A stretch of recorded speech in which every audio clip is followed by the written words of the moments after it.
Hi, I'm Rick Herman and this is Forking Yummy. Today is Southern Fried Pork Dippers. You can't miss it. They are fantastic and what an economical dish to prepare. Your children will love them, you'll love them, they'll be great. Southern Fried Pork Dippers with a ranch dressing, homemade. It's Forking Yummy with Rick, a tasty treat that'll do the trick. Grab your fork, it's time to pick, 'cause it's Forking Yummy with Rick. So for today's Southern Fried Dippers, we're going to be using pork loin. Now this is not pork tenderloin, this is pork loin. And so this comes in a big long piece and it's extremely inexpensive. So it's about $1 something a pound as compared to say pork tenderloin or even chicken, which is much more expensive. So I bought a whole big piece and I cut it down into chops like this. So this is exactly a boneless pork chop. And that's the cut we're going to use today. So if you wanted to, you could just go buy a boneless pork chop if you don't have need for the whole piece of meat. And what we're going to do with these is we're going to do a process called velveting. And velveting allows us to keep the meat more moist, something like that. And then when you fry it, it won't be dry. This piece of meat is very lean.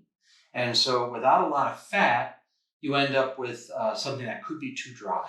So what I'm going to do is I'm just going to remove the fat. When you get the piece in the hole, there's a fat cap on top.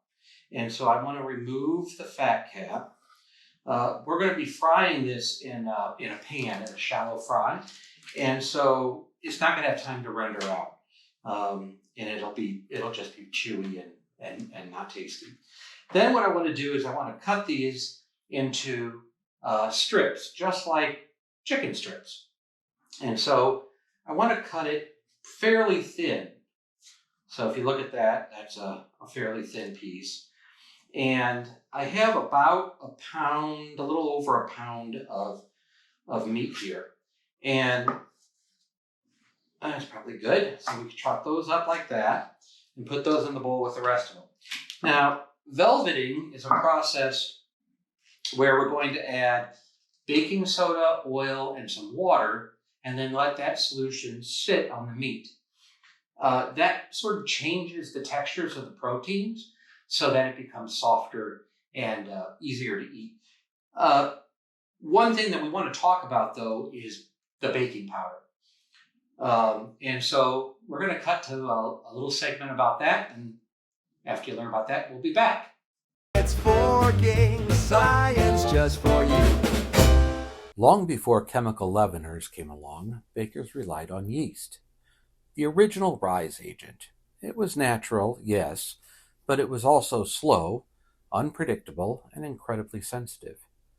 If your kitchen was too cold or your yeast too old, you could say goodbye to a good loaf. When yeast failed to activate, dough stayed flat. Instead of a light, fluffy crumb, you ended up with a dense, heavy disappointment, more doorstop than dinner roll. But in 1843, British chemist Alfred Bird changed everything. His wife had food allergies. She couldn't tolerate eggs or yeast. So Bird started experimenting. What he came up with was the world's first commercial baking powder, made by combining baking soda with cream of tartar. His formula was what we now call single acting. It produced carbon dioxide as soon as moisture was added. The bubbles formed instantly, giving dough an early rise. But bakers had to move fast or risk losing the lift before it hit the oven. Here's the science. When an alkaline like baking soda reacts with an acid, it releases carbon dioxide gas.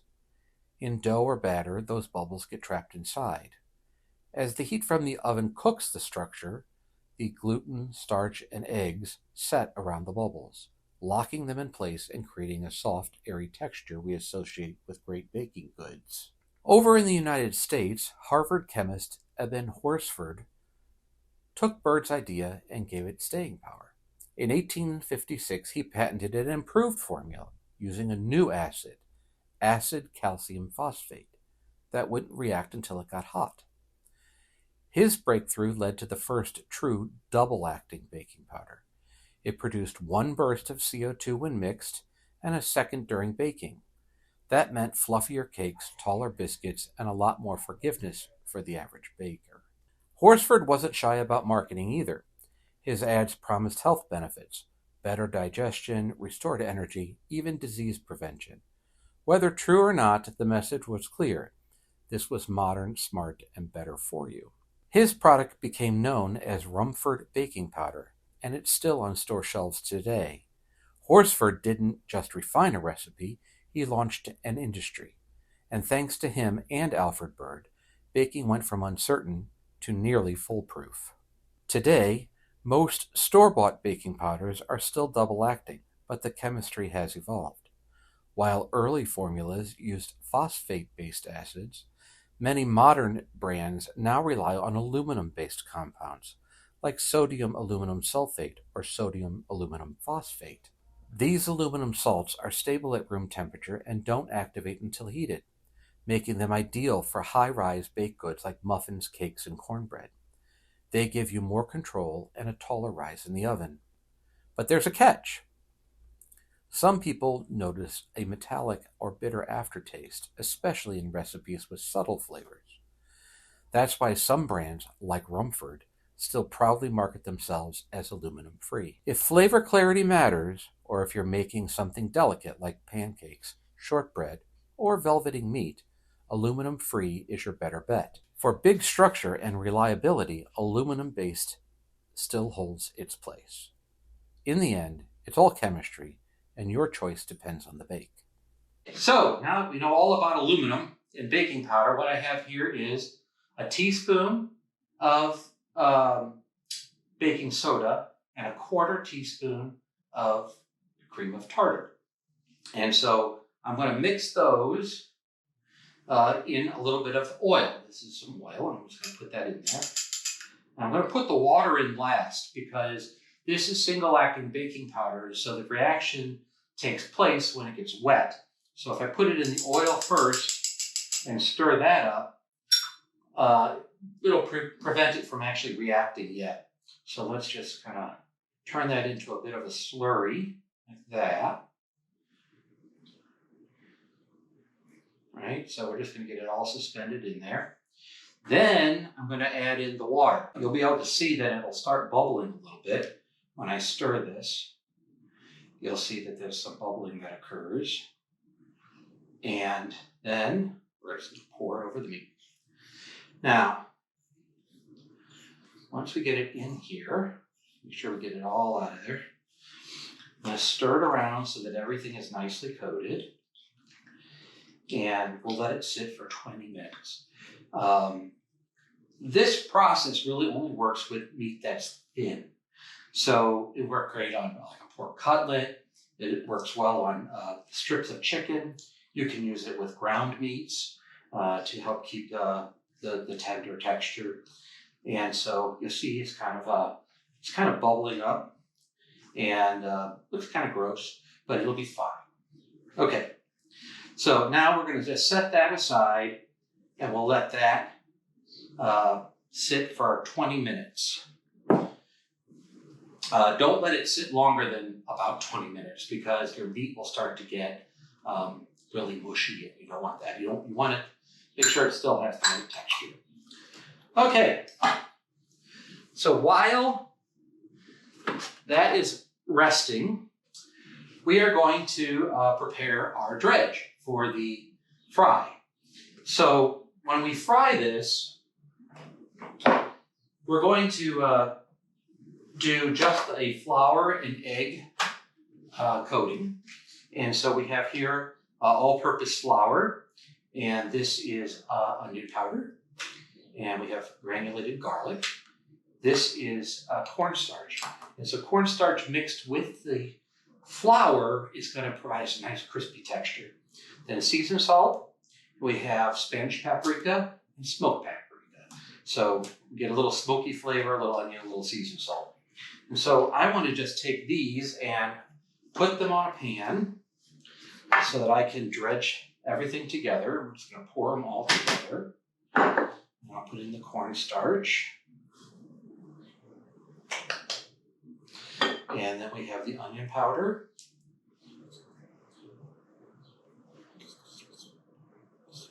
And the granulated garlic. Seasoned salt. And measurements for all of these are on the website in the recipe.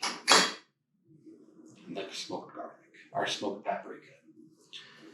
Okay, so now I just want to sort of toss all of this together, get it mixed up. And this will be our dredge. We're going to do a dry, wet, dry dredge, and then we'll let it sit for a few minutes.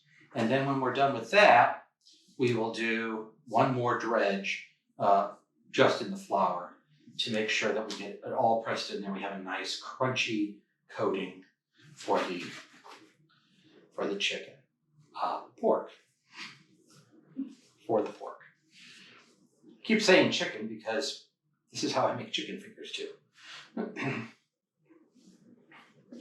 So these southern pork dippers will need a sauce as well. And so we're going to make ranch a little bit later while the pork is frying. So we're going to take this, set this aside. And then the other component is the eggs. And so I have 2 eggs that I'm just going to crack into this here. That. And another egg.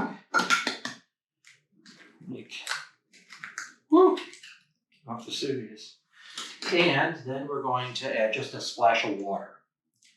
And the water is just going to help keep the eggs from being too thick on the pork dipper. So I have a stick blender. You can do this with a whisk, but it's kind of nice to just whip it up real quick with the blender.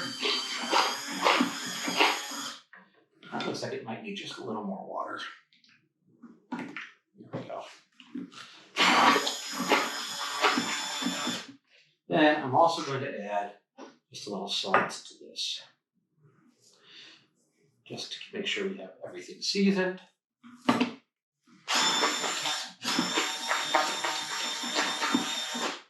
we go. Like that. It's done.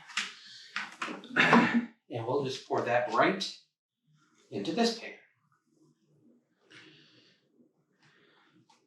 So our process will be flour, egg, flour, sit, and that resting period keeps the coating from coming off of the pork when it's fried.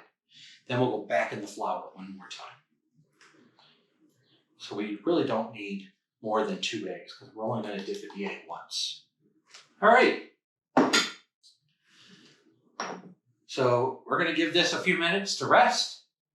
And then we will be back to bread and start frying. All right, so now we've had this sitting for 20 minutes and I've sort of rearranged my workstation.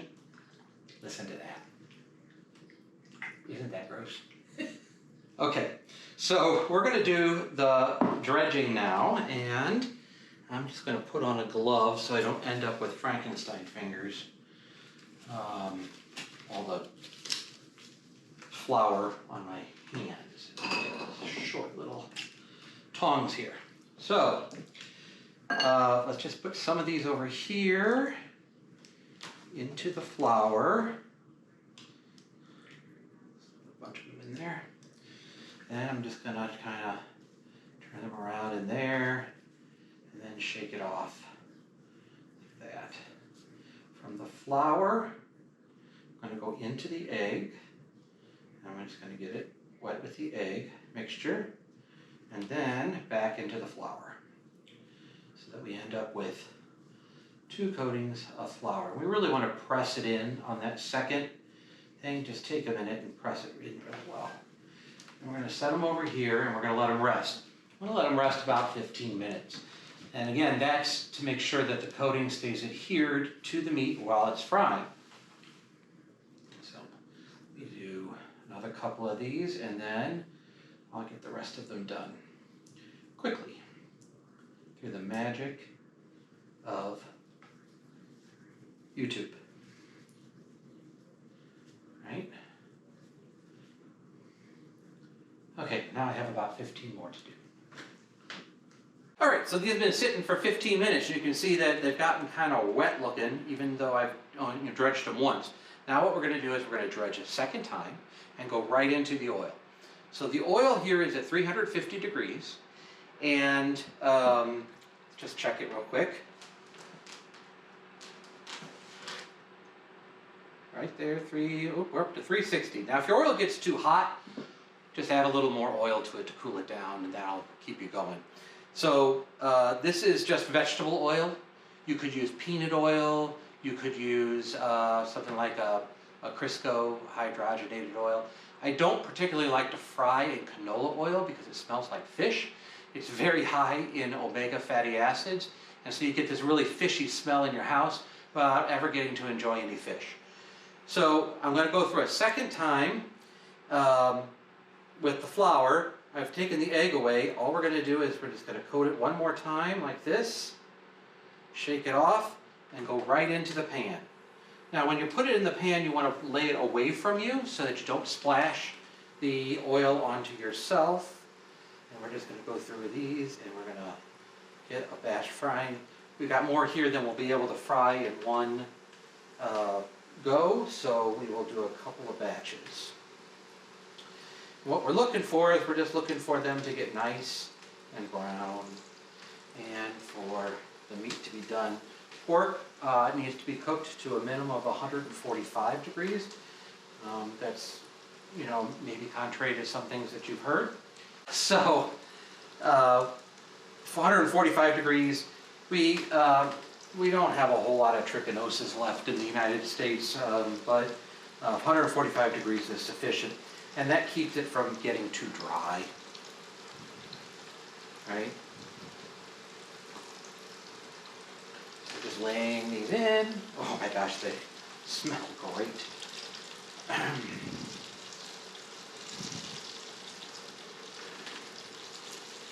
one more.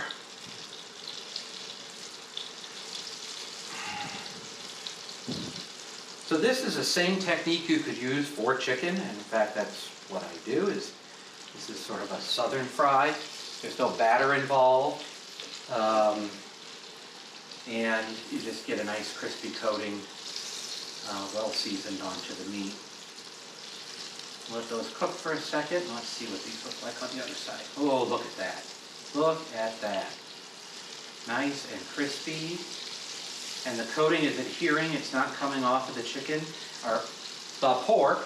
And the reason for that is because we let it sit. If you let it sit like that, you can even put it into the refrigerator and let it sit overnight. That would, you could do this all ahead of time.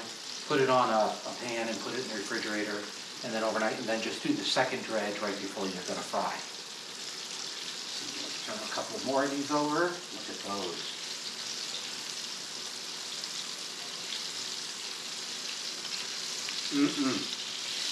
Wish you could smell it. Smell-o-vision.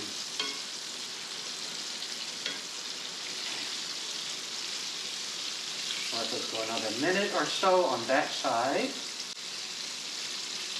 I have a pan here, and I put a grill on it so that we can make sure to let any excess oil drip off. But by not putting it on a flat surface, the bottom won't get soggy, so it'll stay nice and crisp sitting on the pan. If you're going to do all of these and then eat all at one time, that's great. Turn your oven on to about 200 degrees, place this pan in the oven, and that will keep it from getting cold. All right, some of these I think are ready to come out. Look how delicious that is. Set that out. You can hear the crunch. Over again. This one's ready to come out. This one's a little bigger. I'm going to leave that one in a minute longer. That. All right.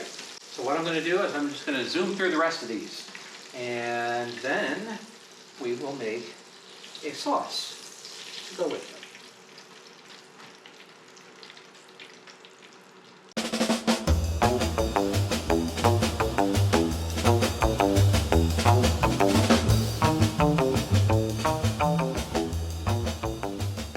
Ta-da! All fried. So look how crispy they are. You noticed I put some back in there afterwards.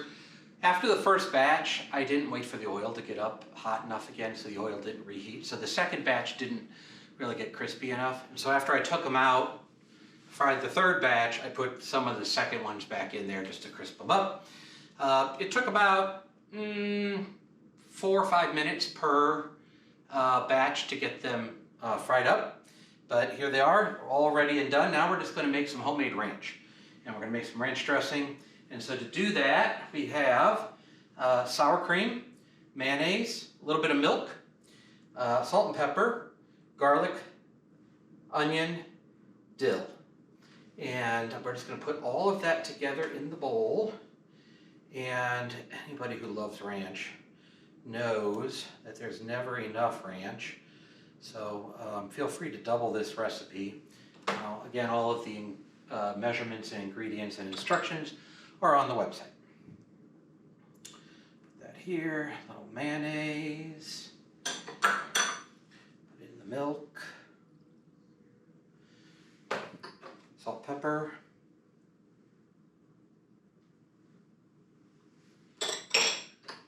garlic,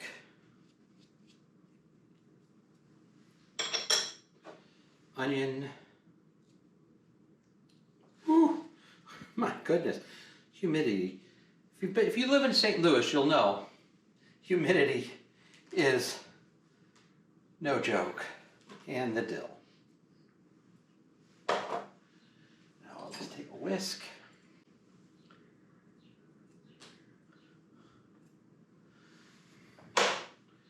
We'll whisk all of that up.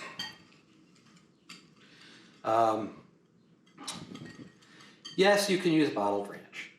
So if you're not into making the dressing, just go buy a bottle. These are also great with honey mustard. I have also made a Nashville hot chicken sauce. So if you like the Nashville hot kind of flavor, this is excellent for these southern fried pork dippers. The ranch is good now, but it would be better if we let it sit. So if you let it sit about an hour, flavors will all kind of come out. I'm going to put in about 2 teaspoons of lemon juice in with that. Whisk that in. Looks just like ranch dressing. Okay, just give it a taste. Could use actually a little more pepper. Put some pepper in there. There we go. So now we would take that. We're going to put it in a little fancy dish so that we can serve it.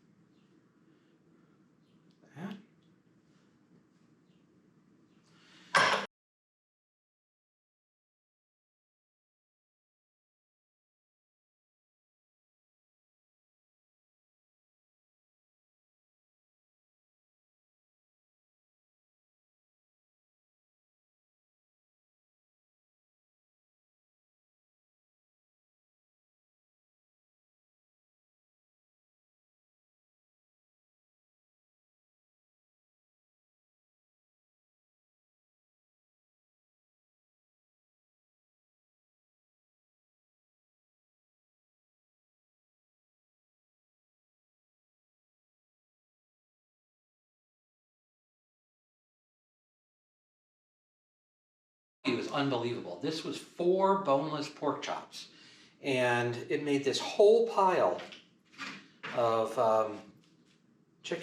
pork dippers.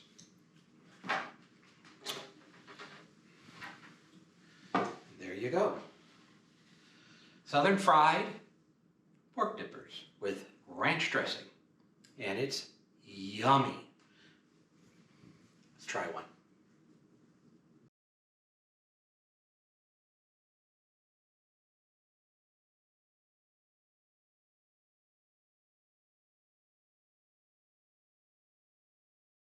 And creamy, seasoned.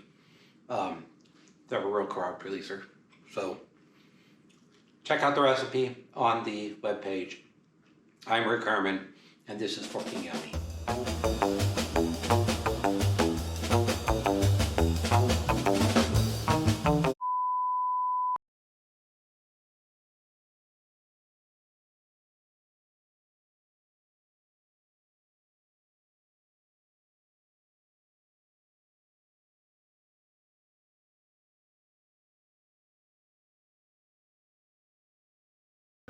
But they're not dry.